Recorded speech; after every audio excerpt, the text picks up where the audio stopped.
প্রথম ধাপে যা কিনা শুরাই নিজামের অধীনে অনুষ্ঠিত হচ্ছে। প্রথম ধাপে আজ আসরের পরে আমাদের এই বিবাহের আমলটি সম্পূর্ণ হয়েছে। একটি সুন্নত আমাল, নবী সাল্লাল্লাহু আলাইহি ওয়াসাল্লাম এই কথা বলেছেন, যার মোটামুটি অর্থ এরকম: তোমাদের ভিতর যার সামর্থ্য আছে সে যেন বিবাহ করে, যার সামর্থ্য নাই সে যেন রোজা রাখে। এর দ্বারা সে গুনাহ থেকে বাঁচতে পারে, তার ঈমান মজবুত হয়। আর যে বিবাহ যত সাদাসিধা হবে সে বিয়ে তত বরকতময় হবে।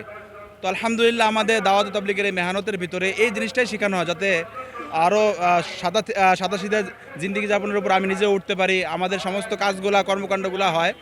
তো আমাদের এবারে টঙ্গী 58তম বিশ্ব ইজতেমার প্রথম ধাপে যা কিনা শুরাই নিজামের অধীনে অনুষ্ঠিত হচ্ছে।